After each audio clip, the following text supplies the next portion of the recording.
Oke, dua kabar yang cukup greget. Kali ini yang pertama datang dari lonjakan impor senjata dari luar negeri ke Indonesia, bos. Dan cukup mengejutkan, disebutkan bahwa yang jadi pemasok terbesar adalah dari Uni Emirat Arab. Bahkan ia mengalahkan mitra tradisional pemasok senjata seperti Amerika dan Italia. Dah loh, lantas pertanyaannya senjata apakah itu? Berapakah jumlahnya dan angkanya? Setelah ini kita kupas, bos. Kemudian kabar kedua nanti datang dari PT PAL Indonesia yang kali ini baru-baru ini dengan tegas membantah isu keterlambatan kapal LPD Filipina, bos. Nah, pernyataan tegas pun dikeluarkan dan pertanyaannya lantas, apakah yang sebenarnya terjadi? Bagaimanakah pernyataan tegas PT PAL? Penasaran beritanya? Cus, Markipas, mari kita kupas berita lengkapnya satu per satu, bosku. Oke, yang pertama kabar yang cukup mengejutkan kali ini ramai, bos. Media-media Indonesia membuat berita terkait lonjakan impor senjata Indonesia dari luar negeri. Tapi senjata yang dimaksud ini hanya termasuk bom, granat, amunisi, senjata tangan, dan lain-lain, bos. Yang nilainya pada tahun ini sampai Juli 2025 sudah mencapai angka 65 juta US dollar atau setara dengan 1,06 triliun rupiah. Ngeri sedap. Dan angka itu baru sampai bulan Juli doang, bos. Dah, sepertinya kapasitas Pindad dan kawan-kawan masih belum cukup nih untuk kebutuhan dalam negeri atau bagaimana nih, bos?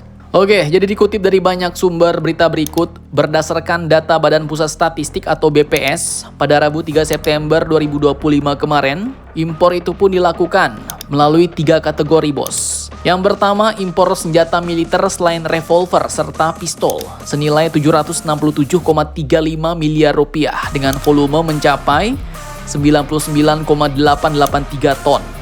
Dah disebutkan untuk kategori ini, adapun para pemasok senjata ke Indonesia ini terdiri dari berbagai negara.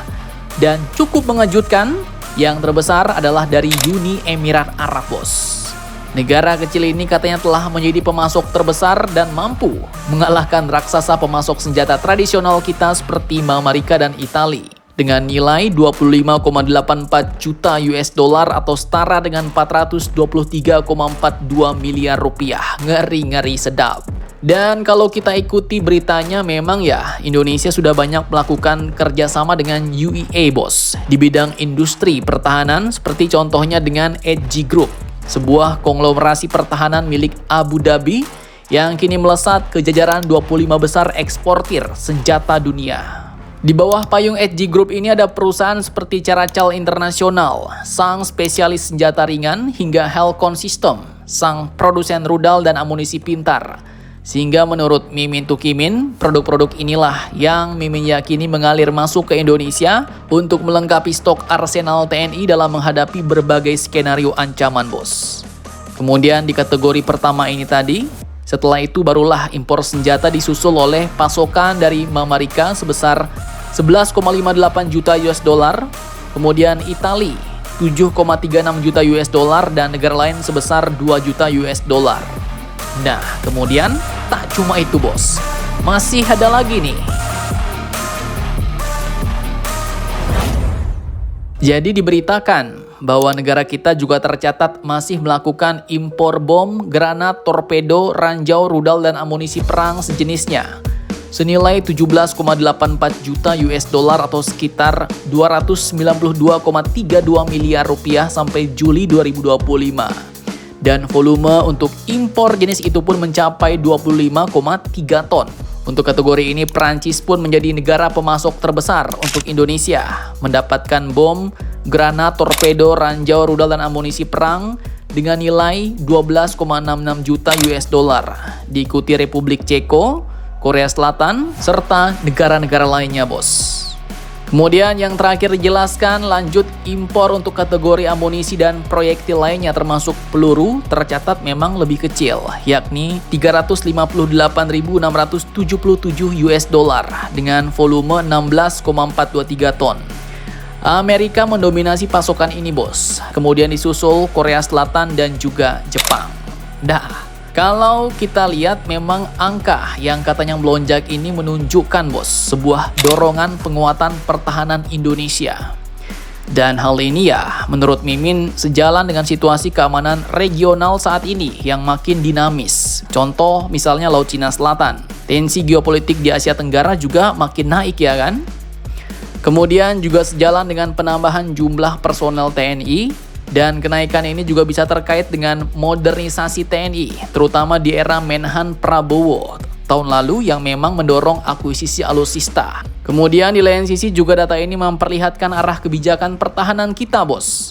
Yang ternyata tidak hanya mengandalkan pengembangan industri dalam negeri seperti PT Pindad, PT PAL dan lain-lain, tapi tetap mengandalkan impor untuk memenuhi kebutuhan secara cepat. Dan diversifikasi mitra juga jadi sorotan nih bos, seperti misalnya dari UEA, ada Prancis, Amerika, Italia, Korea Selatan. Ini ya bisa dianggap jadi strategi untuk menghindari ketergantungan pada satu negara saja.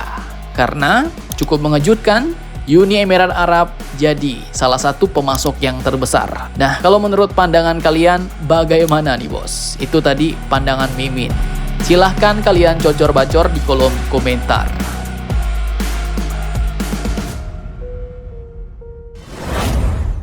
Oke, lanjut kabar kedua datang dari Surabaya, di mana baru-baru ini PT PAL Indonesia kembali menegaskan reputasinya sebagai galangan kapal kebanggaan Indonesia.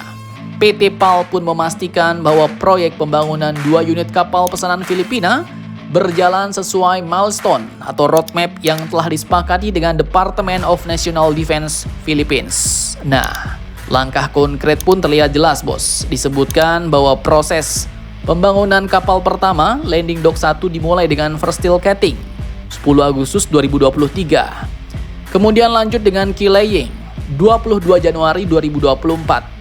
Dan pada hari yang sama, PT PAL pun juga langsung memulai first steel cutting untuk kapal kedua. Nah, pertanyaannya kini, lantas mengapa kok tiba-tiba ada isu terlambat dari media asing kemarin ya kan? Nah, di sini Direktur Utama PT PAL yaitu Bapak Karodin Jenot menegaskan bahwa meski sempat ada penyesuaian teknis akibat dinamika geopolitik global, namun proyek tetap berjalan sesuai kesepakatan dengan Filipina. Beliau katakan bahwa dalam industri perkapalan internasional, penyesuaian jadwal adalah hal yang lazim. Sejak awal, komunikasi kami dengan pihak Filipina berjalan intensif dan setiap langkah pembangunan disesuaikan dengan kebutuhan operasional mereka, tegasnya. Nah loh, jadi jelas ya, PT PAL menegaskan itu bukan terlambat, tapi disesuaikan dan sudah sepakat dengan Filipina.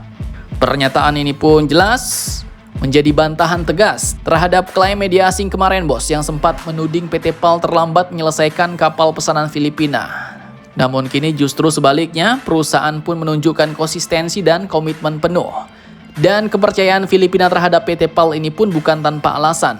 2 kapal landing dock buatan Indonesia sebelumnya, BRP Tarlac dan BRP Davao del Sur, terbukti tangguh di berbagai operasi militer dan kemanusiaan.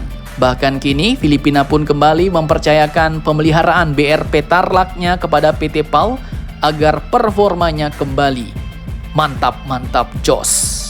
Nah, jadi jelas ya bos, intinya bukan terlambat tapi penyesuaian teknis. Dan Filipina pun sudah oke bos.